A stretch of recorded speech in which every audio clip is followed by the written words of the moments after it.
দক্ষতা নিয়ে যাব বিদেশ, রেমিটেন্স নিয়ে গর্ব স্বদেশ, এই প্রতিপাদ্যকে সামনে রেখে ফরিদপুরের সদরপুরে আন্তর্জাতিক অভিবাসী দিবস পালিত হয়েছে। বৃহস্পতিবার সকালে উপজেলা প্রশাসনের উদ্যোগে র্যালি ও আলোচনা সভার আয়োজন করা হয়। আলোচনা সভায় উপজেলা নির্বাহী কর্মকর্তা শরীফ শাওন বলেন, রেমিটেন্স যোদ্ধারাই দেশের অর্থনীতির প্রধান চালিকা শক্তি। তিনি প্রশিক্ষণ নিয়ে বৈধ পথে বিদেশ যাওয়ার আহ্বান জানান এবং দালাল চক্র এড়িয়ে চলার পরামর্শ দেন। এ সময় সদরপুরে একটি প্রশিক্ষণ কেন্দ্র স্থাপনের পরিকল্পনার কথাও জানান তিনি। সভায় সরকারি বেসরকারি কর্মকর্তা, শিক্ষক, প্রবাস ফেরত কর্মী ও সাংবাদিকরা উপস্থিত ছিলেন। কবির হোসাইন, সদরপুর, ফরিদপুর, সময় সংবাদ। বিস্তারিত দেখুন ভিডিওতে। এদেরকে আমরা তালিকা সংগ্রহ করতেছি এবং আমরা 149 জনকে আমরা বিদেশে যারা ফেরত আসছে তাদেরকে আমরা আর্থিক ও দক্ষতা উন্নয়ন আর্থিক সহযোগিতা আমরা প্রশিক্ষণ প্রদান করেছি এবং এর মধ্যে থেকে নতুনভাবে প্রশিক্ষণ নিয়ে নতুনভাবে 19 জন নতুন ব্যবসা শুরু করেছেন, যার মধ্যে আমাদের এই যে একটু আগে যে ভাই রফিকুল ইসলাম ভাই আছেন, আমাদের এই জায়গায় যে সংযুক্ত আছে আব্দুল সামাদ ভাই আছেন। আরও থেকে 20টা ট্রেডের প্রশিক্ষণ চালু আছে, তার মধ্যে বিশেষ যে কাজগুলো আমরা শেখাই।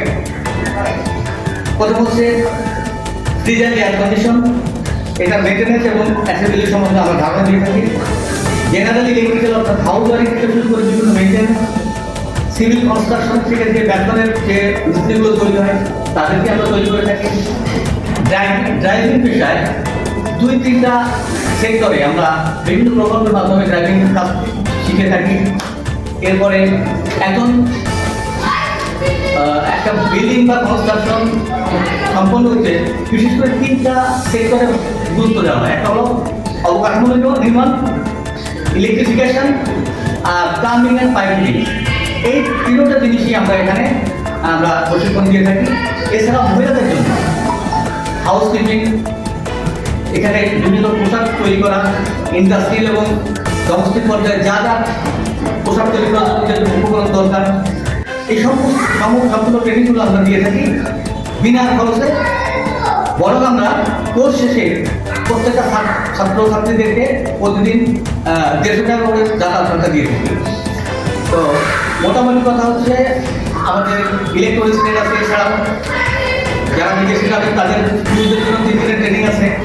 যারা মহিলারা আছে তাদের 1 মাসের একটা ট্রেনিং আছে, যে ট্রেনিংয়ের মধ্যে তারা নতুন ভাষা শিখে যাতে তাদের জীবনটাকে প্রাথমিকভাবে চালনা করতে পারে এবং গৃহে বাড়িতে যত ইলেকট্রনিক্স যন্ত্রপাতি আছে যেমন ওয়াশিং মেশিন, তারপরে একটা ম্যাটকে কীভাবে পরিষ্কার করতে হয়, কীভাবে সহজে কাপড় চোপড় ধৌত করতে হয়, কীভাবে রান্না করতে হয়, কীভাবে কাপড় চোপড়গুলো শৃঙ্খলার সাথে সাজিয়ে রাখতে হয়, বাচ্চাদেরকে কীভাবে মানুষ করতে হয়, এই সমস্ত বিষয়ের মধ্যে বিভিন্ন ট্রেনিংগুলো দেওয়া হয়।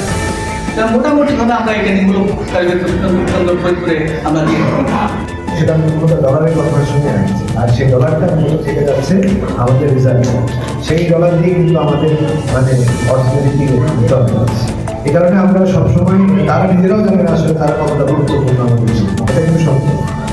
তারা যদি জানতো তাহলে তারা কেউই বৈধতার কাজে হুন্ডি দিয়ে টাকা পাঠানো, এটা কিন্তু একটা অন্যান্য বিষয় আছে। তাহলে যখন হুন্ডি দিয়ে টাকা পাঠানো হয় তখন কিন্তু আমরা এই রিজার্ভটা পাই না।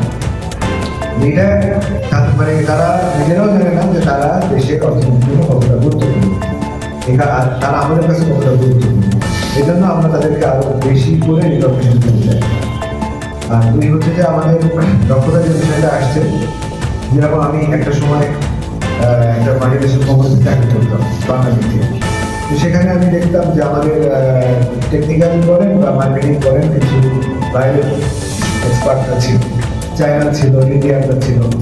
আমাদের মার্কেটিংয়ের একজন হেড ছিল, উনি ইন্ডিয়ান। আমাদের টেকনিক্যালও অনেকজন চায়না এবং আমাদের টেকনিক্যালের যে সিইও ছিলেন তিনিও মূলত বিষয়। তো নর্মালি প্রাইভেট কোম্পানিতে তো আসলে কেউ কারো বেতন জানে না, ওখানে তো আপনার স্কেলটা এত ওপেন না, ওটা তাদের সাথে নেগোসিয়েশন হয়ে সেই তারপরেও মোটামুটি আমাদের যে ধারণা ছিল যে তারা আসলে সবাই 7 ডিজিটের উপরে অ্যাটলিস্ট 70, মানে ন্যূনতম 10 লক্ষের কম না। দেখা যাচ্ছে যে আমরা হয়তো 7-8 জন বা 9-10 জন তারও বেশি দিনে যে বেতন পাই, উনি হয়তো 81 টাকা। আমাদের কিন্তু বাইরেও একই অবস্থা। আমাদের দেখেন আমরা যেরকম আমি কিন্তু দেখছিলাম যে আসলে আমরা আসলে